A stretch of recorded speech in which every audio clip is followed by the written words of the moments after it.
Hello दोस्तों, नमस्कार। बहुत से अभ्यर्थी बोल रहे थे कि सर एक बार एक वीडियो भारतीय इतिहास पर भी बना दीजिए, क्योंकि भारतीय इतिहास से भी बहुत से क्वेश्चन आते हैं। तो उसी को ध्यान में रखते हुए हमने इतिहास का कुछ वीडियो बनाया है, उसको देखिए।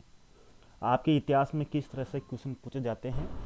आपके भारतीय इतिहास की बात करूँ तो भारतीय इतिहास में भारतीय इतिहास में आपके कुल मिलाकर इस बार रिट परीक्षा में रिट 2021 में इस बार आपके वो का वही सिलेबस रखा है, यानी कि आपके कुछ भी चेंज नहीं हुआ है। क्योंकि आपके फर्स्ट यूनिट है, फर्स्ट यूनिट में आपके केवल क्या चेंज किया गया है, केवल आपके भारतीय समाज को ही चेंज किया गया है। भारतीय समाज की बात करें, यानी कि नगर, ग्रामीण, विवाह, परिवार, इनको हटा दिया गया है और इनकी जगह केवल दो टॉपिक ही आपके जोड़े गए हैं, बौद्ध और जैन धर्म और महाजनपद। महाजनपद की बात करूँ तो आपको जानकर यह आश्चर्य होगा कि महाजनपद जो टॉपिक आपके 2017 में नहीं था, यानी कि आपके सिलेबस में महाजनपद नहीं था, फिर भी महाजनपद से 3 क्वेश्चन पूछ लिए गए। कब? 2017 की रिट भर्ती में। यानी कि आप देखोगे कि जो टॉपिक आपके महाजनपद वाला नहीं था, उससे आपके 3 क्वेश्चन पूछ लिए गए। ये बहुत बड़ी बात है।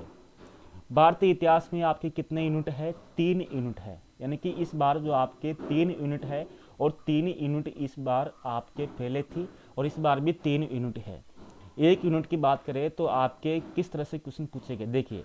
आपके अगर फर्स्ट और सेकंड यूनिट की बात की जाए, फर्स्ट और सेकंड यूनिट की, तो इन दोनों यूनिटों में आपके प्राचीन भारत का इतिहास आता है, यानी कि प्राचीन इतिहास। ठीक है। फर्स्ट और सेकंड यूनिट में आपके प्राचीन इतिहास आता है, यानी कि टोटल आपके इसमें 6 चैप्टर हैं। ठीक। इसी तरह अगर आपके थर्ड यूनिट की बात करें तो थर्ड यूनिट में आपके मध्यकालीन और आधुनिक इतिहास आता है, और इसमें आपके टोटल आपके 7 चैप्टर है। इस तरह से आपको भारतीय इतिहास में 13 चैप्टर पढ़ने होंगे। समझ रहे हो? अब इसमें आपके चेंज क्या किया, केवल एक तो आपके चेंज किया कि आपके भारतीय समाज हटा दिया और जैन और बौद्ध धर्म महाजनपद काल जोड़ दिया। महाजनपद काल जोड़ दिया, इसको नहीं मान सकते, क्योंकि महाजनपद काल से आपके 3 क्वेश्चन पूछे जा चुके हैं पहले। ठीक है। बात करूँ केवल आपके इसमें से जो 13वां नंबर का आपको दे रखा है, ये 13वां नंबर का, इसमें पहले आपके 1919 से 1947 के मध्य का भारतीय राष्ट्रीय आंदोलन था। तो अब 1919 की जगह अब आपके 885 से कर दिया। ये अंतर रहा ना। देखिए मैं आपको बताता हूँ। आपको आप इसमें देखोगे तो आपके मैंने इसमें एक निष्कर्ष निकाला है। इस निष्कर्ष में देखिए, आपके इसमें निष्कर्ष निकाला है भारतीय इतिहास से। अब भारतीय इतिहास के जब मैं आपको अभी क्वेश्चन बताऊंगा, तो आप देखोगे कि भारतीय इतिहास में इस तरह से वो जमाना गया कि इस तरह से बताइए महाराणा प्रताप मानसिंह के मध्य हल्दी घाटी का युद्ध कब हुआ, सिंधु घाटी सभ्यता की खोज कब हुई, वैदिक सभ्यता की नदियाँ कौन कौन सी है, या बुद्ध धर्म की स्थापना किसने की, स्वामी, यानी कि इस तरह से वो जमाना गया कि हाँ हाँ, इस तरह से आपके पूछ सकते हैं, 2-5 क्वेश्चन पूछ सकते हैं आपके। क्योंकि आपके मान लीजिए 11 क्वेश्चन पूछते हैं हर बार आपके। यानी कि इस बार आप देखिए केवल एक बार 2000, यानी कि आपके हर बार 4 बार रिट की परीक्षा हो चुकी है, और 4 बार रिट की परीक्षा में हर बार आपके 60 क्वेश्चन सामाजिक अध्ययन के पूछे गए। लेकिन एक बार 2011 में इसी एग्जामिनर से, यानी कि जो रेटिव भर्ती लेते हैं, उनसे एक बार गलती हो गई। क्या गलती हो गई? गलती ये थी कि आपके हर बार, यानी कि आप देखोगे, आपके पेन की चेंज चाहे इसकी इंक चेंज कर लेता हूँ ताकि आपको अच्छे से दिखे। अब देखिए, अब मैं बात करूँ आपके, देखिए इधर आपके 2017 में भी 11 क्वेश्चन पूछे गए, 2015 में भी 11 क्वेश्चन पूछे गए, 2012 में भी आपके 11 क्वेश्चन पूछे गए भारतीय इतिहास से। लेकिन उससे गलती क्या हो गई, एग्जामिनर से गलती ये हो गई कि 2011 में उसको 11 क्वेश्चन पूछने थे, लेकिन 11 की जगह उसने प्लस, यानी कि 22 क्वेश्चन पूछ लिए। यानी कि वो 11 की जगह वो डबल बार उसने 11-11 क्वेश्चन पूछ लिए। इस तरह से आपके 60 क्वेश्चन में से 22 क्वेश्चन तो आपके 2011 में ही पूछे गए भारतीय इतिहास से।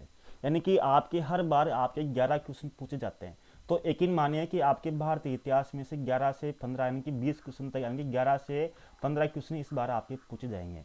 यानी कि आपके 3 यूनिट है, 3 यूनिट, एक यूनिट में से आपके 5 क्वेश्चन पूछे जाएंगे, दूसरी यूनिट में 5 क्वेश्चन पूछे जाएंगे। अब देखिए कि आपके पहले की जो भर्तियां हुई उसमें से किस तरह से क्वेश्चन पूछे गए। देखिए, सिंधु घाटी सभ्यता की बात करें तो 2011 में आपके 3 क्वेश्चन पूछे गए, 2012 में 2 क्वेश्चन पूछे गए, 2015 में 1 क्वेश्चन पूछा गया, 2017 में एक भी क्वेश्चन नहीं पूछा गया। नहीं पूछा गया तो नहीं पूछा गया, क्या दिक्कत है? याद तो करना पड़ेगा। मैं अभी देखूंगा आपको किस तरह से आपको इनका आंसर देना है। मैंने बहुत सी बार देखा है बहुत सी बार क्या देखा है कि आपके जब आप पुराने सोल वर्ड पेपर देखते हो, सोल वर्ड पेपर, तो उसमें आप देखते हो कि उसमें से बहुत से क्वेश्चन क्या मिलते हैं, आपके गाइडों में मिल जाते हैं। कोई ना कौन सी आपकी गाइड में आपको कोई से भी क्वेश्चन मिल जाते हैं। तो फिर आप सोचते हो कि यार ये क्वेश्चन तो ये इस भर्ती का क्वेश्चन तो इस गाइड से बैठा है। अरे बैठा नहीं, आपकी जब भर्ती हो जाएगी 2021 की, जब ये 2021 का आपका एग्जाम होगा, एग्जाम होने के बाद में जब आप बाहर निकलोगे परीक्षा हॉल से, तब आपने जो गाइड पढ़ रखी है तो फिर आप उसको दोष दोगे, यार इस गाइड में से एक भी क्वेश्चन नहीं बेटा, इस कोचिंग में से एक भी क्वेश्चन नहीं बेटा, इसने इसे क्या पढ़ाया, नहीं बैठा ना, वो आप समझ गए। लेकिन फिर आपके जैसे ही भर्ती आपका पेपर हो जाएगा तो जो क्वेश्चन आपके पूछे गए हैं उन्हीं क्वेश्चनों को फिर संशोधित करके उन गाइडों में, यानी कि कोचिंग संस्थान वाले वो आपको लिखा देंगे। फिर जो नए बच्चे आएंगे वो सोचेंगे यार इस गाइड में से पूरे क्वेश्चन पूछे गए, इस कोचिंग संस्थान से पूरे क्वेश्चन पूछे गए। इसलिए ध्यान रखिए, अपने विवेक से, अपने दिमाग से पढ़िए। आपके पास अंतिम चांस होता है जो भर्ती होती है ना, यानी कि अगर आपने इस बार सिलेक्शन नहीं हुआ, इस बार आपके सिलेक्शन नहीं हुआ ना रिट परीक्षा में, तो न्यू माने कि इस बार सिलेक्शन नहीं हुआ तो 5 साल बाद में देखिए आप नौकरी का बढ़ता, यानी कि अध्यापक बनने का सपना। यानी कि आपकी मुश्किल से 3 साल में तो एक परीक्षा आती है, और 3 साल में आप इस बार फाइट नहीं कर पाओगे तो 5 साल पीछे गए। ठीक है, 5 साल पीछे और इंतजार कीजिए जब तक आपकी शादी, जिनकी शादी नहीं होगी शादी हो जाएंगी, जिनके बाल बच्चे नहीं उनके बाल बच्चे हो जाएंगे, जिनके जिम्मेदारियां नहीं है उनके जिम्मेदारियां आ जाएंगी। इसलिए अपने स्विवेक से पढ़िए, क्वेश्चन आंसर निकालने की कोशिश कीजिए। अभी आपको बताऊंगा किस तरह से आपके क्वेश्चन पूछे गए। देखिए, आपके 2017 में एक भी क्वेश्चन नहीं पूछा गया तो नहीं पूछा गया तो 2018 अभी पूछ लेंगे। ठीक है, वैदिक संस्कृति की बात करें तो वैदिक संस्कृति से आपके हर बार एक एक क्वेश्चन पूछा गया है, इस बार भी एक क्वेश्चन पूछा जाएगा। अभी ये नहीं पूछा जाएगा किस तरह से आया। मौर्य गुप्त साम्राज्य से 2011 में 3 क्वेश्चन पूछे गए, 2 क्वेश्चन 12 में पूछे गए, 2 क्वेश्चन 15 में पूछे गए, 2 क्वेश्चन 17 में पूछे गए। इस तरह से आप, मैंने यहाँ लिख रखा है किस तरह से आपके क्वेश्चन पूछे गए, इसमें देख लीजिए। यानी कि भारत, यानी कि 600 से 1000 ईस्वी। अब इसमें बहुत से बच्चे तो समझेंगे नहीं कि इसमें क्या पढ़ना है, इसमें क्या भी नहीं पढ़ना। आप देखना इसमें क्या क्या पढ़ना है। आपको इसमें चोल साम्राज्य पढ़ना है, पल्लव साम्राज्य पढ़ना है, आपको इसमें पांड्य साम्राज्य पढ़ना है, इसमें आपको चालुक्य साम्राज्य पढ़ना है। ठीक है, इसमें आपको राष्ट्रकूट पढ़ना है, इन वंशों के बारे में आपको पढ़ना है। अगर इनको छोड़ दोगे तो आपकी नैया पार खत्म। क्योंकि इनसे ही आपके, देखो 2012 में 3 क्वेश्चन पूछे गए। एक क्वेश्चन गलत होने का मतलब क्या है, आप लाखों बच्चों के नीचे आ जाओगे, यानी कि आपके माइनस मार्किंग की भी नहीं है। फिर आपके 4 ऑप्शन तो रहेंगे ना, A B C D, 4 option रहेंगे, 4 ऑप्शन में से आपको एक ही तो आंसर, यानी कि आपको उत्तर आपके उन 4 ऑप्शन में रहेगा, A B C D, उन 4 ऑप्शन में आपको उत्तर रहेगा, तो उसमें से आपको छांटना है। आप छाटोगे कब, जब आपकी पढ़ाई अच्छी होगी, यानी कि आप ये पता लगा सकोगे कि यार ये ऑप्शन तो उससे संबंधित है। आप पढ़ाई करोगे तो अपना आप उनको छाट लोगे। ठीक है, भक्ति और सूफी आंदोलन की पूछिए तो भक्ति और सूफी आंदोलन में देखिए आपके 5 क्वेश्चन तो किससे पूछ लेंगे 2011 में। एक क्वेश्चन यहाँ से पूछे गए, 2 क्वेश्चन यहाँ से पूछे गए, 1 क्वेश्चन यहाँ से पूछे गए। मुगल राजपूत संबंधों में से 4 क्वेश्चन यहाँ से पूछे गए, 2012 में एक पूछा गया, 2015 में एक पूछा गया, रेट के एग्जाम में एक भी नहीं पूछा गया। ठीक है, यानी कि आपके पिछली वाली भर्ती में इसमें से देखिए 3 टॉपिकों से एक भी क्वेश्चन नहीं पूछा गया। कौन कौन से, मुगल राजपूत संबंध से, भारतीय राज्यों की ब्रिटिश नीति से, 1857 के विद्रोह से आपके पिछली बार एक बार भी क्वेश्चन नहीं पूछा गया। लेकिन 1857 के विद्रोह की बात करें तो 2011 में आपके 3 क्वेश्चन पूछ लिए गए थे। ठीक है, इस तरह से आप, इसमें मैंने देख लिया, आप देख लीजिए। तो आपके 2011 में भारतीय इतिहास से 22 क्वेश्चन पूछे गए, 2012 में आपके 11 क्वेश्चन पूछे गए, 2015 में आपके 11 क्वेश्चन पूछे गए, और 2017 में आपके 11 क्वेश्चन पूछे गए। यानी कि हर बार आपके 11 क्वेश्चन पूछे जाते हैं भारतीय इतिहास से। इस बार भी आपके 11 क्वेश्चन पूछे जाएंगे। ठीक है, 11 क्वेश्चन तो भारतीय इतिहास के, 5 क्वेश्चन आपके राजस्थान के इतिहास से, टोटल आपके लगभग 20 क्वेश्चन तो आपके भारतीय इतिहास यानी कि इतिहास से पूछे जाएंगे। ध्यान रखना है, वो तो बाई चांस उसे भूल हो गई होगी 2011 में, जो उसने 11 की जगह 22 क्वेश्चन कर दिए। ठीक है, तो ये यकीन मानिए। अब आपको तैयारी किस तरह से करनी है, पहले आप क्वेश्चन देखिए किस तरह से क्वेश्चन पूछते हैं। क्वेश्चन देखना किस तरह से पूछते हैं, मैं क्वेश्चन बताता हूँ आपके 2011 में। अब देखिए 2011 में किस तरह से क्वेश्चन पूछे गए, मैं इसकी इंक चेंज कर लेता हूँ। देखिए 2011 में जो आपके क्वेश्चन पूछे गए, देखिए आपके पहला क्वेश्चन पूछा गया था कि किस हड़प्पा संस्कृति को, यानी कि किस हड़प्पा इमारत को सर जॉन मार्शल ने विश्व का एक अद्भुत निर्माण कहा। अब सर जॉन मार्शल कौन थे, क्यों कहा, यानी कि आपका, अगर आपको याद करना है तो आपको मैप से याद करना होगा सब कुछ। जैसे जॉन मार्शल थे, जॉन मार्शल ने, अगर आपसे वहाँ क्वेश्चन पूछ सकते हैं कि जॉन मार्शल है, जॉन मार्शल ने तो सिंधु घाटी सभ्यता की खोज की थी। किसकी, सिंधु घाटी सभ्यता की। कब की थी, सिंधु घाटी सभ्यता की खोज 1921 में की थी। अब सिंधु घाटी सभ्यता की खोज की थी जॉन मार्शल ने, लेकिन जॉन मार्शल ने 2 व्यक्ति, यानी कि 2 व्यक्ति और थे। कौन कौन थे, यानी कि आपके एक था आपके दयाराम साहनी और एक था बनर्जी, राखलदास बनर्जी। इन दो व्यक्तियों को इसने भेजा। इन्होंने अलग अलग जगह, इन्होंने जॉन मार्शल ने तो सिंधु घाटी सभ्यता की खोज की, लेकिन इसने दो व्यक्तियों को, दयाराम साहनी को, राखलदास बनर्जी को, दोनों को उत्खनन में लगाया। तो दयाराम साहनी ने हड़प्पा की खोज की, हड़प्पा की, और राखलदास बनर्जी ने किसकी की, मोहनजोदड़ो की खोज की, मोहनजोदड़ो की। ठीक है, अगर आपसे पार्टिकुलर यही पूछे कि हड़प्पा सभ्यता की खोज किसने की, तो दयाराम साहनी ने, और आपसे पार्टिकुलर यही पूछे कि मोहनजोदड़ो की खोज किसने की, तो राखलदास बनर्जी ने। अब जॉन मार्शल ने किसकी खोज की, तो इसने सिंधु घाटी, पूरी सिंधु घाटी सभ्यता की खोज की। इस तरह से आपको ध्यान रखना है, आप कंफ्यूज नहीं होंगे। अब इसको हड़प्पा संस्कृति क्यों कहते हैं, सिंधु घाटी सभ्यता को? देखो, इतिहास में ये परंपरा होती है कि अगर किसी भी चीज़ के नामांकन की प्राचीन इतिहास में ये होती है कि अगर किसी स्थान की खोज की जाती है तो उसका नाम किस पर रखा जाए। तो ये इतिहास में ये होता है कि जो स्थान सबसे पहले खोजा गया उसके नाम पर उसका नाम रख दिया जाता है। तो हड़प्पा सर्वप्रथम खोजा गया, यानी कि हड़प्पा स्थल सर्वप्रथम खोजा गया, तो इसके नाम पर ही ये रख दिया। ठीक है, क्या रख दिया, यानी कि हड़प्पा सभ्यता इसका नाम। अब इसमें दिया गया किस इमारतों को, सर जॉन मार्शल ने। अब आपके मोहनजोदड़ो में एक वर्द स्नान घर, यानी कि वर्द स्नान कर पाया गया है, वर्द आपके वो अनागर पाया गया, उसको इस सर जॉन मार्शल ने इसको ये कहा। ये पुरातात्विक विभाग की प्रमुख विधि 1921 में। इसी तरह आपके क्वेश्चन पूछा जाएंगे, आपके इस तरह से पूछे जाएंगे क्वेश्चन, आपको विस्तार से पढ़ोगे ना, इस तरह से नहीं पूछे जाएंगे जो आपके गाइड में छपे हुए हैं। अभी क्वेश्चन आपके गाइड में रख दिया होगा, इस बार आपके गाइड में रख दिया होगा, या आपके कोचिंग संस्थान वाले आपको पढ़ा देंगे कि क्वेश्चन यहाँ से आया, तो आप मान लो कि अरे यार ये सर तो अच्छे हैं, ये गाइड तो अच्छी है, इससे पूछे गए। देखोगे ना आप एक बार क्वेश्चन, तब देखना किस तरह से क्वेश्चन पूछे जाते हैं। इसी तरह आपसे पूछा गया कि दूसरा क्वेश्चन पूछा गया था, दूसरा क्वेश्चन क्या था कि भारत में एकता, अनेकता और अनेकता में एकता है। अब बताओ एक क्वेश्चन कहाँ मिलेगा भाई, ये तो कथन आ गया। अब कथन कहाँ मिलेगा आपको, किताब पढ़ी ना आरबीआई एनसीईआरटी की, जिनको मैंने कोर्स में दे रखा है। आपके मैंने मेन अंडरलाइन लिखकर, जिन बच्चों ने कोर्स ले रखा है मेरा, या जिन्होंने किसी तरह से मेरे से जुड़े हुए हैं, तो मैंने उनके एनसीईआरटी आरबीआई की सभी महत्वपूर्ण अंडरलाइन पर अंडरलाइन कर उनके कोर्स में डाल दी है। तो उनको पढ़िए बार बार में, आपको सब मिल जाएगा, आपको इधर उधर भटकने की जरूरत है ही नहीं। जो मेरे को अच्छा लगता है मैंने लगा दिया। तो भारत में एकता में अनेकता, अनेकता में एकता है, ये कथन किसका है, तो वीवी स्मिथ का है। ये कहाँ मिलेगा, गाइडों में नहीं मिलेगा, पढ़ोगे जब मिलेगा आपको।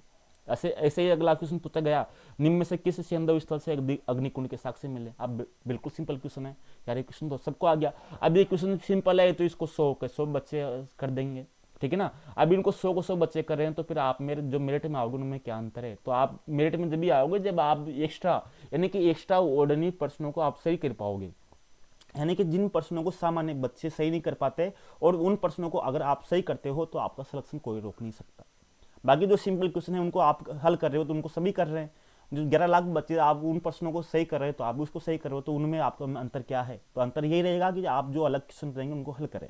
और उन क्वेश्चनों को कब हल कर पाओगे, जब आप में बुद्धि क्षमता रहेगी। जैसे अब मैं बताता हूँ आपको, अभी जैसे आपके जैन और बौद्ध धर्म जोड़ा गया, कौन कौन सा जोड़ा गया, जैन और बौद्ध धर्म। अब आपके जैन और बौद्ध धर्म जोड़ा गया है, तो अगर आपने बौद्ध धर्म के बारे में याद कर लिया तो जैन धर्म को याद करने की जरूरत ही नहीं है। जैसे आपने बौद्ध धर्म के बारे में जन्म कहाँ हुआ, इनकी मृत्यु कहाँ हुई, ठीक है, इनकी कहाँ हुई, तो अगर इनके बारे में आप याद कर लोगे बौद्ध धर्म के, तो उसके बाद में जैन धर्म को आपको याद करने की जरूरत है ही नहीं। जैसे बौद्ध धर्म में अगर आपने क से याद कर लिया, क याद कर लिया, जैसे आपके कपिल वस्तु याद कर लिया आपने कुंडलवन याद कर लिया, आपने कुशीनगर याद कर ली, सॉरी इसको तो मिटा देता हूँ। आपने क याद कर लिया, आपने कुशीनगर याद कर लिया, कुशीनगर, ठीक है, आपने याद कर लिया, कौंडिल्य याद कर लिया, आपने कुंडली याद कर ली। इस तरह से याद कर लोगे तो ध्यान रखना कि क में ही इनका जन्म हुआ, क में इनकी मृत्यु हुई, यानी कि जन्म भी कपिलवस्तु में, मृत्यु कुशीनगर में। कौंडिल्य ऋषि ने इनकी कुंडली देखी, कुंडली में कौंडिल्य ऋषि ने कहा कि या तो ये बहुत बड़ा सम्राट बनेगा, चक्रवर्ती सम्राट, या बहुत बड़ा ऋषि बनेगा। तो इनके पिता थे जो शुद्धोधन, वो चिंतित हो गए कि तो यार हमारा एक ही लड़का है, अगर ये बहुत बड़ा ऋषि बन गया तो हम क्या करेंगे। तो उन्होंने तंग आकर क्या किया, 16 वर्ष की उम्र में ही महात्मा बुद्ध की शादी कर दी यशोधरा से। शादी करने के बाद में महात्मा बुद्ध का दिमाग नहीं लगा, एक पुत्र हो गया राहुल, दिमाग नहीं लगा, तो 29 वर्ष की आयु में ही ये घर बार छोड़कर चले गए, और बस यानी कि उनका मन लग गया। इसी तरह आपसे पूछा जाएगा कि प पूछा जाएगा आपसे, प पूछा जाएगा, ध्यान रखना, प से पूर्णिमा भी होता है, क्या होता है, पूर्णिमा भी होता है। प से पीपल भी होता है, पीपल भी होता है। इस तरह से अगर आप इनको याद कर लोगे क्रम से, तो आपको कौन रोकेगा। आपके दिमाग में अगर आप रट्टा मारोगे तो 2 दिन में भूल जाओगे, लेकिन इस तरह से याद करोगे तो आपके दिमाग में जो चीज़ें हैं बहुत समय तक आपके दिमाग में बैठी रहेगी। पूर्णिमा को क्या हुआ आप देखिए, वैशाख पूर्णिमा को क्या हुआ, वैशाख पूर्णिमा को इनकी 3 चीज़ें हुई, यानी कि इनका जन्म भी हुआ, इनकी मृत्यु भी हुई, इनको ज्ञान की प्राप्ति भी हुई, एक पीपल के वृक्ष के नीचे प्राप्त हुई, यानी कि वैशाख पूर्णिमा को तीनों चीज़ें, इनका जन्म भी हुआ, मृत्यु भी हुई, ज्ञान की प्राप्ति भी वैशाख पूर्णिमा को हुई। इस कारण इनको बुद्ध पूर्णिमा भी कहते हैं। ठीक है, इस तरह से आप याद कर सकते हैं। अब बहुत से बोलते हैं इनको साक्य मुनि क्यों कहते हैं, महात्मा बुद्ध को साक्य मुनि क्यों कहते हैं? साक्य मुनि इसलिए कहते हैं क्योंकि ये साक्य कुल के थे। क्या थे? साक्य कुल के थे, तो इस कारण इनको साक्य मुनि कहते हैं। इनके पिता का नाम शुद्धोधन था।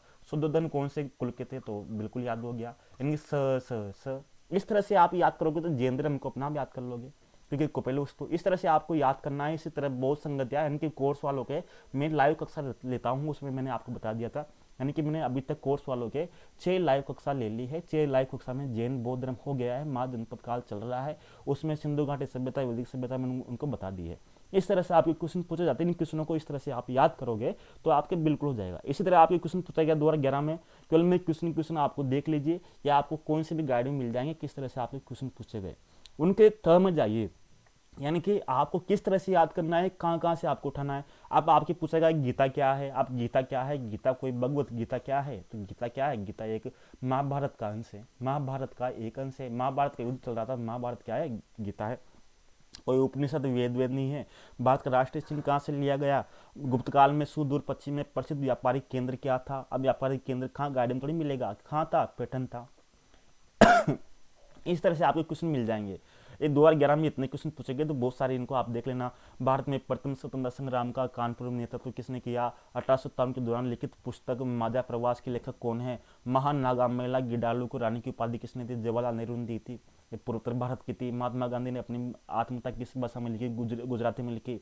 ब्रिटिश संसद ने किस वर्ष कानून पारित कर ईस्ट इंडिया कंपनी के सारे अधिकार छीन लिए?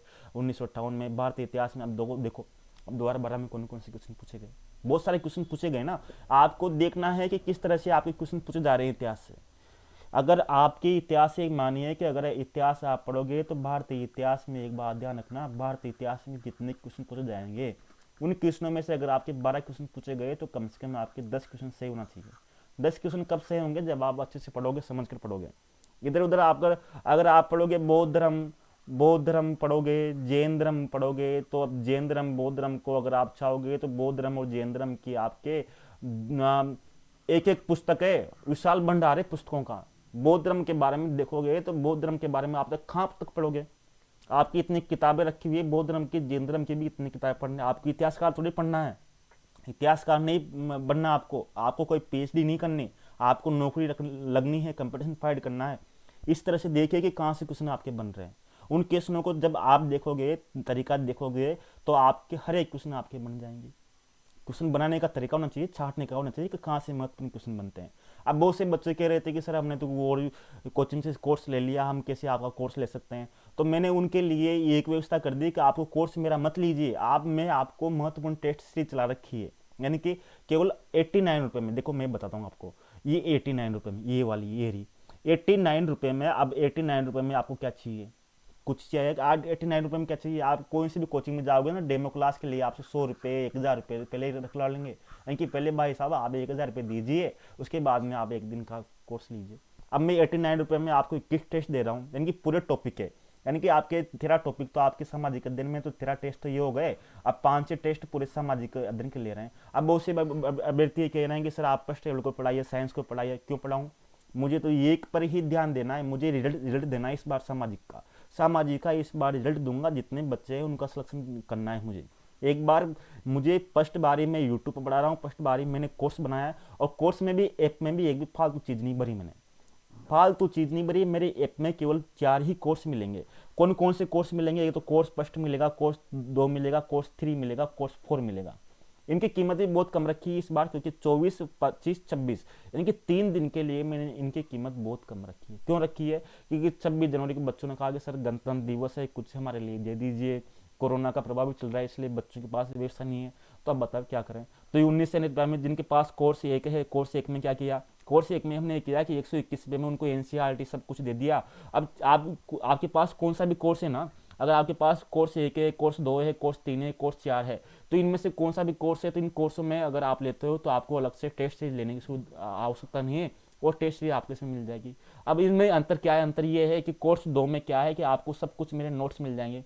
अब बहुत से अभ्यर्थी कहते हैं कि सर आपने तो कमाई शुरू कर दी। कमाई क्या शुरू की? यूट्यूब पे मैं वीडियो डाल सकता हूँ, लेकिन क्या मैं उन पर नोट्स डाल सकता हूँ क्या मेरे? मैं आपके नोट्स डाल सकता हूँ क्या? 10वीं की जो बुक होती है, 10वीं की जो बुक की मैंने पीडीएफ बनाई तो 286 MB की हुई। अब 286 MB की पुस्तक को व्हाट्सएप पर भी नहीं भेज सकता, यूट्यूब पर भी नहीं भेज सकता, मेरे स्वयं के हस्तलिखित नोट से वो आपको कैसे दूँ? देने के लिए कुछ तो माध्यम चाहिए ना, तो ऐप तो बनाना ही पड़ेगा।